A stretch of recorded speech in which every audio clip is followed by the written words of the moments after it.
Luna ran some calculations. Their main airlock appears damaged, but there's an emergency docking port on the underside that should be compatible with our systems. Good. Jeho stood up and headed for the equipment room. Start docking procedures. I'm going to suit up. The equipment room was small but well organized. Jeho quickly put on his spacesuit, checking all the seals twice like he'd been taught.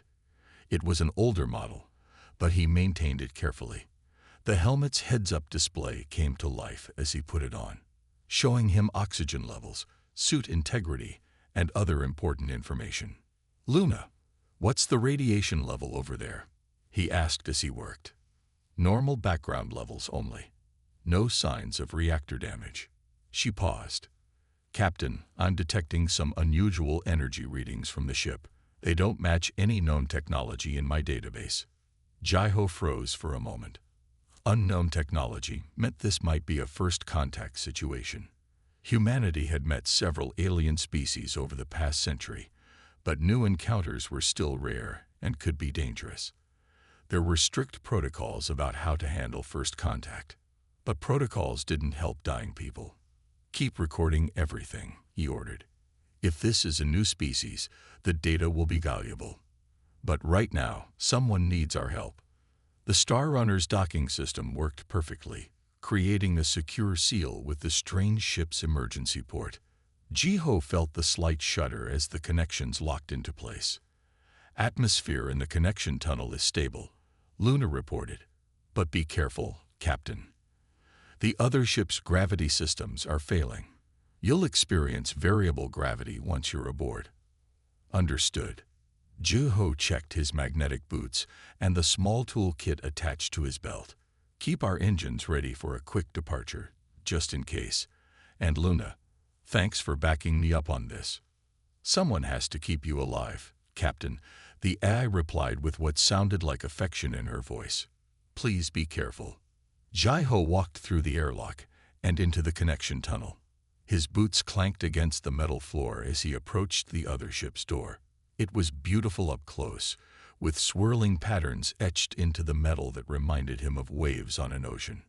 The door's control panel was unlike anything he'd seen before, but the basic principles of airlock systems were usually similar across all spacefaring cultures. After a minute of careful study, he figured out how to activate the emergency override. The door slid open silently, revealing a corridor that curved gently to the right. The artificial gravity was indeed unstable. Jeho felt lighter than normal, and small objects floated past him. The air was breathable according to his suit's sensors, but he kept his helmet on as a precaution. Emergency lights cast a soft blue glow along the walls. Jeho moved carefully, using his suit's built-in lights to see better.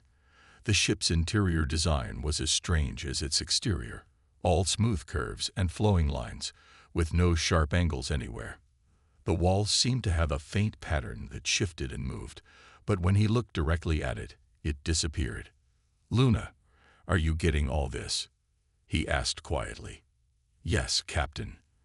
The architecture is fascinating. I've never seen anything quite like it." Jeho followed his suit's sensors toward the life sign they detected. The path led him to what looked like the ship's control room. Here, the damage from the attack was clearly visible. One wall was partially melted and broken equipment floated in the low gravity. That's when he saw her. She was strapped into what must have been the pilot's chair, unconscious. Her appearance was mostly humanoid, which wasn't too surprising. Many alien species shared similar basic body plans, but her skin had a subtle silvery sheen, and delicate patterns of light seemed to pulse just beneath its surface. Jeho approached carefully, noting that she was wearing what looked like a flight suit made of some shimmering material. Her face was peaceful despite her situation, with features that were alien but somehow beautiful. Her hair, if it was hair, moved slowly in the low gravity, looking like strands of starlight. His suit's medical scanner showed she was alive, but in distress. Her vital signs were hard to interpret since they didn't match human norms, but the overall pattern suggested she needed help soon. "Luna," he said softly, "we have a survivor. Humanoid. Female. unconscious. I'm going to need the medical bay ready when I bring her over. Understood, Captain. But how do you plan to move her safely? We don't know if she can survive in our atmosphere. Jai-Ho thought quickly. Her ship's air is similar enough to ours according to the sensors. And she's dying here anyway. We have to risk it. He started carefully unbuckling her from the chair. Have the medical pod set up for unknown biology. We'll let its systems figure out what she needs. The alien woman was lighter than she looked, especially in the failing gravity. Ji-Ho lifted her gently, making sure her head was supported. As he did, her eyes flickered open briefly. They were entirely silver, with no visible pupils, but they focused on his face for a moment before closing again. It's okay, he said, even though she probably couldn't understand him. I'm here to help. Carrying her back through the damaged ship was tricky with the unstable gravity, but Ji-Ho managed it carefully. He'd done rescue operations before, though never with an alien. The important things were the same. Move smoothly, protect the head and neck, watch for dangers around you. When they reached the Star Runner's airlock, Luna had everything ready. The medical bay's automatic systems came online as soon as Ji-Ho entered with his unconscious passenger. He placed her carefully in the medical pod, which immediately began scanning her and adjusting its environment to suit her biology. Fascinating readings, Luna commented as data began flowing across the screens. Her cellular structure is unlike anything in our database, but the pod thinks it can stabilize her condition. Ji-Ho removed his helmet, watching as the medical pod worked. How long until we know if she'll be okay? The pod estimates 2 hours for full stabilization. Luna paused. Captain, should we contact the authorities? This is technically a first contact scenario. Ji-Ho looked at the alien woman's peaceful face behind the pod's clear cover. Let's wait until she's stable and conscious. She might be able to tell us if she wants us to contact anyone. He sat down in the chair next to the pod. For now, get us back on course, but keep scanning for any other ships. Whoever attacked her might come back. Yes, Captain. The Star Runner's engines hummed as they returned to their original course. And Captain, I think you did the right thing. Ji-Ho smiled tiredly. Thanks, Luna. I hope our guest thinks so too when she wakes up. He settled in to wait, wondering what kind of conversation lay ahead of him, and what sort of person he would find behind those silver eyes. The medical pod hummed softly as it worked, its lights casting a gentle glow over its unusual patient. Outside the ship's windows, the stars continued their eternal dance, indifferent to the small drama playing out among them. A human carrying out the ancient duty of helping those in need, even when they came from beyond the stars. 2 hours passed slowly as Ji-Ho waited beside the medical pod. He had changed out of his spacesuit and spent the time checking the alien ship's data through the Star Runner's computers. Luna helped him understand some of the strange symbols and numbers, but most of it remained a mystery. Captain, Luna's voice was soft but excited. She's waking up. Ji-Ho moved closer to the pod as the alien woman's eyes fluttered open. Her silver eyes looked around the room before focusing on him. She didn't seem afraid, just curious. The patterns of light under her skin pulsed a little faster. The medical pod's translation system activated automatically. It was designed to learn new languages quickly by matching patterns in speech and brain activity. Ji-Ho pressed the communication button on the pod. Hello, he said clearly. You're safe. I found your ship and brought you to mine for medical help. Do you understand me? The alien woman watched him carefully. When she spoke, her voice was musical, with tones that seemed to overlap. The translator worked quickly, converting her words to English. I understand, she said through the translator. You saved my life. Thank you. She tried to sit up, but the pod kept her gentle in place. I am Ara of the Lyra people. This medical device is impressive. It adapted to my biology very quickly. Ji-Ho smiled, relieved that they could communicate. I'm Han Ji-Ho, captain of the cargo ship Star Runner. The medical pod is standard equipment for deep space travel. It's designed to help any living thing it can. He paused. How do you feel? Era moved her hands slowly, testing her strength. Better. Much better. The attack, it damaged my ship's life support. I thought I would die there. Can you tell me what happened? Jeho asked gently. Who attacked you? The lights under Era's skin dimmed slightly. Raiders. They wanted our research data. My crew. She stopped, her silver eyes filling with what looked like tears, though they shimmered like starlight. I'm the only one who survived.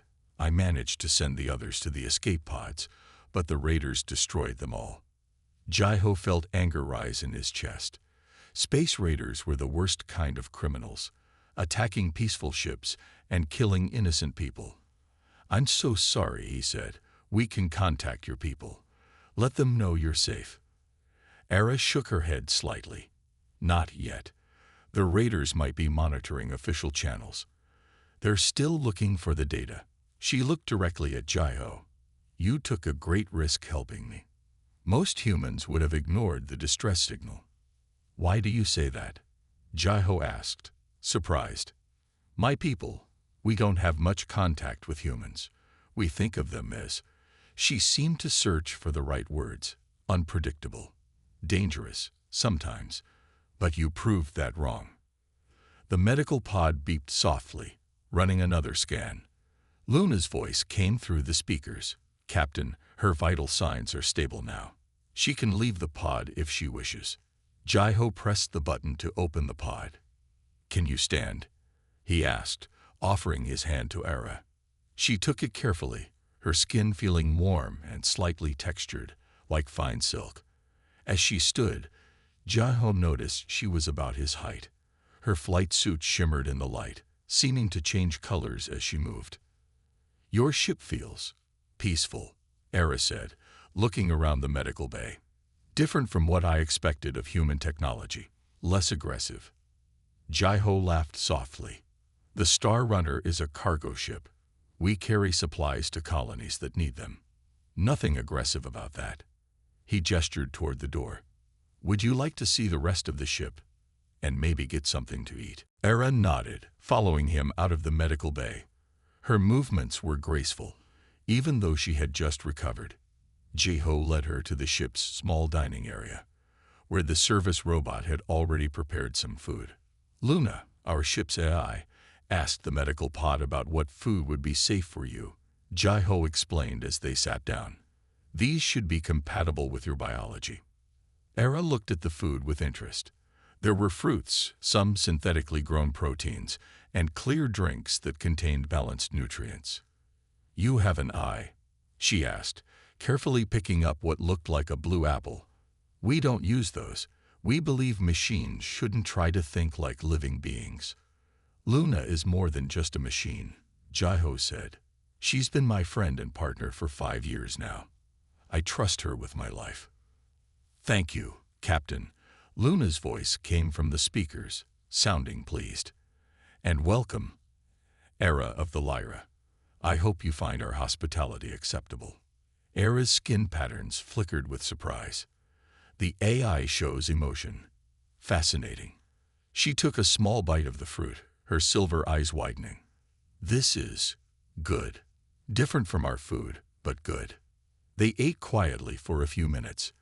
Jeho had many questions but didn't want to overwhelm her. Finally, Era spoke again. The raiders wanted our research on stellar phenomena, she explained.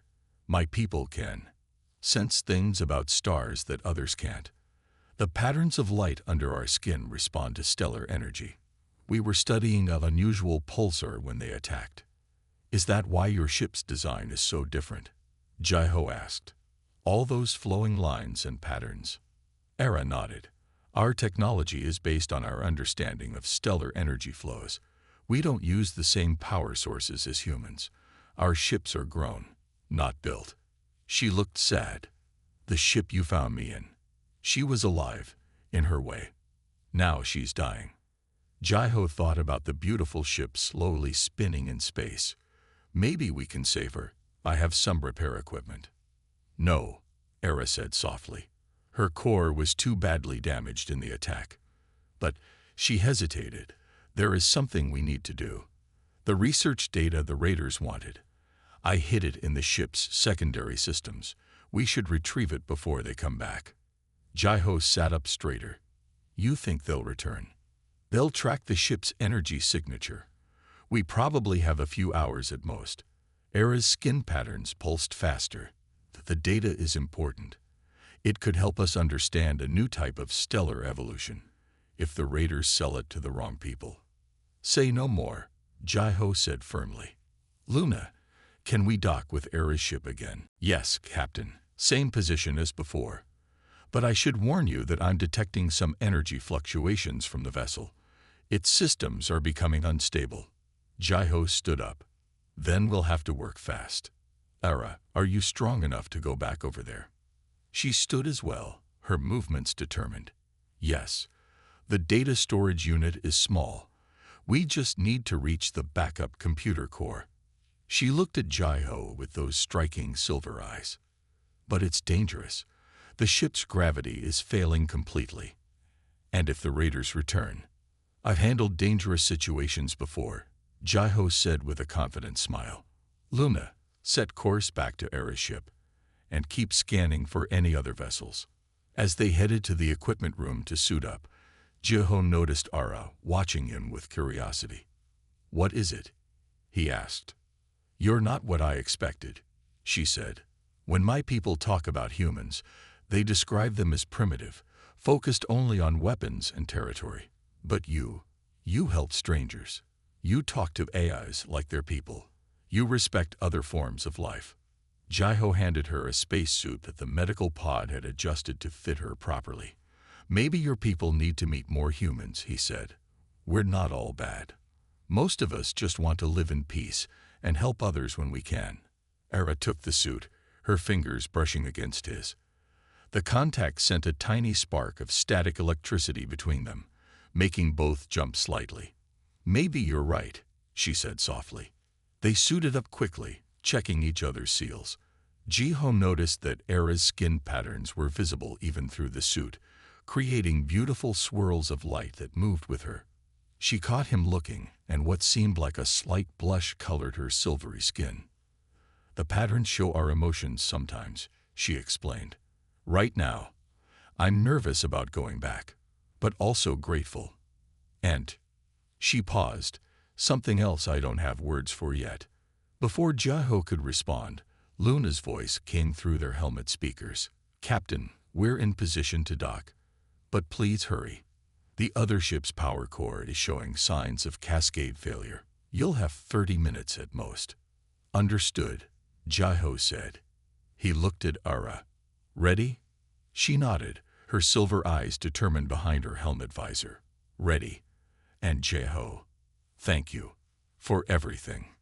Together, they entered the airlock, preparing to board the dying ship. Neither knew that their real adventure, and the feelings growing between them, was just beginning. The moment Jaiho and Ara entered her damaged ship, they knew things had gotten worse. The gentle curves of the corridors now seemed to pulse with an unhealthy light, and the unstable gravity made walking difficult. Loose objects floated everywhere, creating an obstacle course they had to carefully navigate. Luna, how long do we have? Jaiho asked through his helmet comm. 28 minutes until core failure, Captain. And Luna paused. I'm detecting some unusual energy readings at the edge of our scanner range. They might be ships dropping out of faster-than-light travel. Era's skin patterns flashed with worry, visible even through her suit. The raiders. They're coming back. She pointed down a curved hallway. The backup computer core is this way. We need to hurry. They moved as fast as they safely could, using their suit thrusters to control their movement in the failing gravity. Jaiho followed Era's lead, watching how she seemed to know exactly where to go even though all the corridors looked the same to him. How do you navigate? He asked as they turned another corner. Everything looks identical. The patterns on the walls are like a map to us, Era explained, her voice tight with concentration. Each section has its own song of light. We're getting close now. They reached what looked like a dead end, but Era placed her hand against the wall. The surface rippled like water, and a hidden door appeared. Inside was a small room filled with crystal-like structures that gave off a soft blue glow. The backup core, Era said, moving quickly to one of the crystals. The data is stored in here, but extracting it. She looked at Jaiho. I'll need your help. The power systems are too unstable for me to do this alone. Jaiho moved closer. What do you need me to do? Hold these crystals steady while I transfer the data to a portable unit. She handed him 2 glowing crystals that felt warm even through his gloves. Whatever happens, don't let them touch each other. The energy discharge could be dangerous. As Era worked, Jaiho held the crystals carefully. Through his helmet, he could see her skin patterns moving in complex sequences as she concentrated.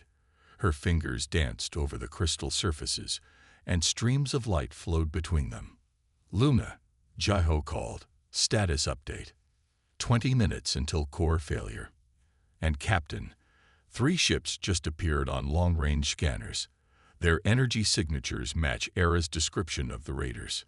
Era's hands moved faster. Almost done. The data is so dense, it takes time to compress it properly. Suddenly, the ship shuddered violently. Warning lights flashed along the walls, and the gravity shifted wildly. Jaiho nearly lost his grip on the crystals, but managed to keep them apart. What was that? He asked, struggling to keep his balance. The core is becoming unstable faster than predicted, Luna reported. New estimate, 12 minutes until failure. And the raider ships are approaching rapidly. Era made a sound that the translator didn't catch, probably a curse in her language. Done. She held up a small crystal that pulsed with stored data. We need to go. Now. They rushed out of the core room, but the ship's deteriorating condition made the return journey treacherous. Sections of the corridor were beginning to warp, and strange energy discharges crackled through the air. The raiders are trying to dock with the ship, Luna warned. Their weapons are charged.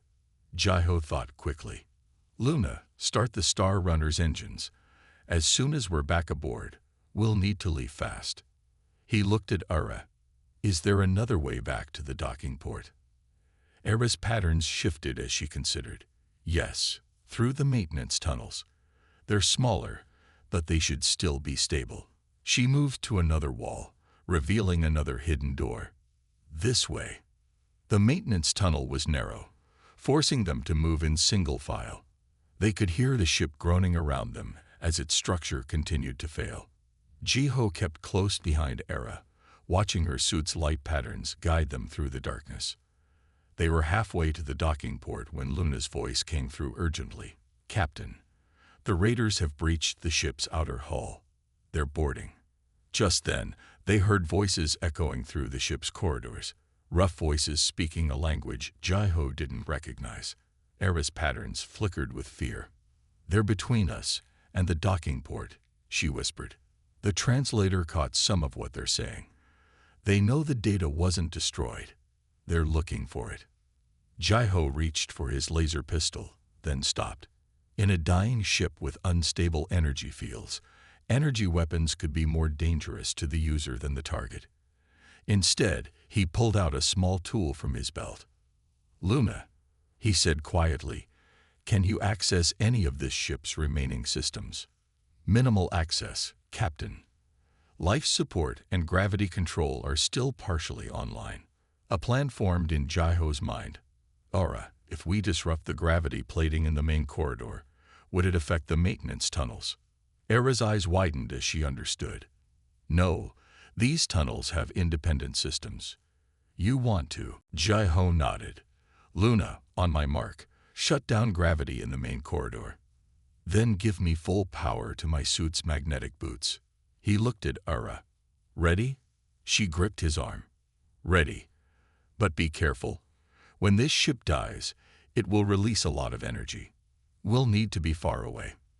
They heard the raiders getting closer.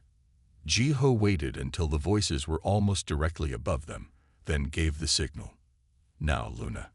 Several things happened at once. The gravity in the main corridor failed completely, accompanied by surprised shouts from the raiders. Jiho opened a maintenance hatch above them, creating a direct route to the docking port. With their magnetic boots at full power, he and Ara could move quickly while the raiders tumbled helplessly in zero gravity. 5 minutes until core failure, Luna announced as they reached the docking port. Raiders are attempting to return to their ships. Jiho and Ara rushed through the airlock into the Star Runner. As soon as they were aboard, Luna disconnected from the dying ship and fired the engines. Through the view screen, they watched the raiders' ships also pulling away quickly. "They'll follow us," Ara said, removing her helmet. Her skin patterns were moving rapidly with tension and excitement. "Let them try," Jiho replied with a confident smile. "Luna, activate the simulator beacon." "Simulator beacon?" Ara asked. "A little trick I learned from my smuggler friends," Jiho explained as they rushed to the bridge. "It creates multiple false engine signatures. The raiders won't know which ship to follow." They reached the bridge just as Luna activated the beacon. On the sensors, they could see their single ship's signature suddenly multiply into dozens of identical signals, all heading in different directions. The raider ships hesitated, unable to determine which was real. Then Ara's ship's core finally failed. The beautiful vessel erupted in a spectacular display of light and energy, forcing all nearby ships to raise their shields. In the confusion, the Star Runner slipped away, hidden among its false signatures. Hours later, when they were safely away in hyperspace, Jiho found Ara in the observation room, watching the stars streak by. Her skin patterns had settled into a gentle flowing rhythm. "I'm sorry about your ship," he said softly, sitting beside her. "She died helping us escape," Ara replied. "That's a good death for a ship." She held up the crystal containing the research data. "And we saved what was most important. This data. It could help us understand how stars live and die. Maybe even help predict dangerous stellar events." Jiho watched the patterns of light moving under her skin, finding them as fascinating as the stars outside. "What will you do now?" Ara turned to look at him, her silver eyes reflecting the starlight. "I need to get this data to my people." But she hesitated, her patterns shifting to something new, something Jiho hadn't seen before. "I've been thinking about what you said, about my people needing to meet more humans. Maybe I could stay on the Star Runner for a while, help build a bridge between our species." "I'd like that," Jiho said, surprised by how much he meant it. "Luna, what do you think about having a new crew member?" "I think it would be fascinating," Luna replied. "And Captain, I believe Ara's presence would be good for you. You've been alone too long." Ara's patterns flickered with what might have been embarrassment or pleasure. Jiho felt his own face grow warm. Outside the window, the stars continued their eternal dance, watching as two people from different worlds began to discover just how much they might have in common. A week had passed since their escape from the raiders. The Star Runner continued its journey toward New Brisbane Colony, now with an extra crew member aboard. During this time, Jiho and Ara had fallen into a comfortable routine, learning about each other's cultures and ways of life. One morning, Jiho found Ara in the cargo hold, sitting cross-legged on the floor. Her skin patterns moved in slow, peaceful waves as she held the data crystal from her ship, examining it in the light. "Good morning," he said, sitting down beside her. "Did you sleep well?" Ara smiled, her silver eyes bright. "Yes, though it's still strange sleeping in a metal ship. Lyran vessels feel more alive. They almost sing you to sleep." She looked around the cargo hold. "But I'm getting used to it. Your ship has its own kind of music. The engine hum, the quiet beeps of the computers," Luna's voice. "Speaking of Luna," Jiho said, "she's been very excited having you aboard. I've never seen her so interested in learning new things." "I've enjoyed teaching her about Lyran culture," Ara replied. "She asks such interesting questions," Yesterday, she wanted to know why our skin patterns change with our emotions. Jai-Ho had been wondering about that too, but hadn't wanted to seem too curious. And what did you tell her? Era's patterns shifted to a new arrangement, one that Jai-Ho had started to recognize as amusement. I told her that we evolved from creatures that lived near stellar nurseries, places where new stars are born. The patterns helped our ancestors communicate without sound in the vacuum of space. She held out her arm, showing how the lights moved under her skin. Now they're mostly just for expression, like how humans smile or frown. They're beautiful, Jai-Ho said without thinking. Then he felt his face grow warm. I mean, they're interesting from a scientific viewpoint. Era's patterns flickered rapidly, and what looked like a silvery blush spread across her cheeks. Thank you, she said softly. You know, among my people, commenting on someone's patterns is considered very personal. Before Jai-Ho could respond to this revelation, Luna's voice came through the speakers. Captain, we're receiving a transmission from the Lyran Science Council. They're requesting to speak with Era. Jai-Ho started to stand, wanting to give Era privacy, but she caught his hand. Stay, she said. Please. You're part of this too. Luna projected a holographic screen in front of them. An older Lyran appeared, his skin patterns moving in formal, dignified waves. When he spoke, the ship's translator converted his musical language to English. Researcher Era, he said, his silver eyes widening slightly at seeing her with Jai-Ho. We received your emergency signal days ago. We feared the worst. Elder Sunwoo, Era replied respectfully. I survived thanks to Captain Han Jae-ho. He rescued me from the raiders and helped me save our research data. Her patterns shifted to show grief. But the others, and our ship. The Elder's patterns showed sympathy. We know. The loss is great. His gaze turned to Jai-Ho. Captain Han. This is unexpected. Our people have had little contact with humans. That's something I hope we can change, Jai-Ho said carefully. Era has taught me much about your people in the past week. There's clearly much our species could learn from each other. Sunwoo studied Jai-Ho for a long moment. Perhaps. Era, we need you to return with the data as soon as possible. The readings from that unusual pulsar could be crucial for predicting stellar events.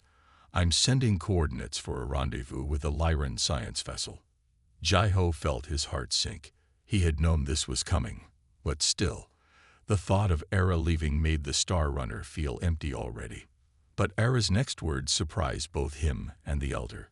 I will bring you the data, Elder, but I request permission to continue working with Captain Han and his ship afterward. Sunwoo's patterns showed shock. Continue working. With a human vessel? This is highly irregular. The Star Runner travels to many colonies and outposts, Era explained, her patterns showing determination. It would be an excellent opportunity to study different stellar phenomena across various regions. And she glanced at Jai-Ho. I believe building bridges between our peoples is important. The Elder was quiet for a long moment, his patterns moving in thoughtful waves. Your request is unusual, but recent events have shown us that perhaps we have been too isolated. The raiders who attacked your ship have targeted other research vessels. We may need allies. Jai-Ho spoke up. I give you my word that Era will be safe aboard my ship, and I'm willing to help protect any Lyran vessels we encounter in our travels. Sunwoo's patterns shifted to something more positive. Very well. We will discuss details when you deliver the data. But Era, his patterns showed concern. Are you certain about this? Living among humans will be very different from what you're used to. Era's patterns moved in a way Jai-Ho had never seen before. Complex and beautiful. I'm certain, Elder. I've learned more about humans in the past week than in all my previous studies. They're not what we thought. She looked at Jai-Ho again. They're capable of great kindness, courage, and understanding. After the transmission ended, Jai-Ho and Era sat in silence for a moment. Finally, he asked, are you really sure about this? About staying on the Star Runner? Era turned to face him fully. Jeho, when you found my ship, you could have ignored the distress signal. When you saw I was alien, you could have left me. When the raiders came back, you could have given up. But you didn't. You showed me that humans are capable of so much more than my people believed. She reached out, her fingers brushing against his hand. Tiny sparks of static electricity danced between them again, but this time it felt pleasant, like a gentle warmth. Besides, she continued, her patterns forming beautiful swirls, I think Luna would miss me if I left. Just Luna? Jeho asked softly. Era's patterns shifted to that new complex pattern again. No, she admitted, not just Luna. Good, Jeho said, carefully taking her hand, because I'd miss you too. Luna's voice came through the speakers, sounding amused. Captain, should I update the crew manifest to include our new science officer? Jeho laughed. Yes, Luna. And set course for the rendezvous coordinates. He looked at Ara, still holding her hand. Ready for a new adventure? Era's patterns danced with joy. With you? Always. As the Star Runner adjusted its course, Jeho and Era stayed in the cargo hold, talking about their future plans. They had many challenges ahead, cultural differences to navigate, prejudices to overcome, and the everyday difficulties of space life. But they would face them together, proving that love could bridge the gap between the stars. In the weeks and months that followed, their story would become known throughout the Edge worlds. It would inspire others, human and alien alike, to look past their differences and find common ground. And on quiet nights aboard the Star Runner, when the stars streaked past the windows like rivers of light, Jeho would watch Era's patterns dance across her skin and think about how sometimes the greatest discoveries weren't made in the depths of space, but in the depths of the heart. Luna, watching over her crew, would note in her logs that the Star Runner had never felt more like a home. And if sometimes she dimmed the lights in the observation room to make Era's patterns shine brighter, or played soft music when Jeho and Ara were stargazing together, well, that was just part of her job as a friend and guardian to them both.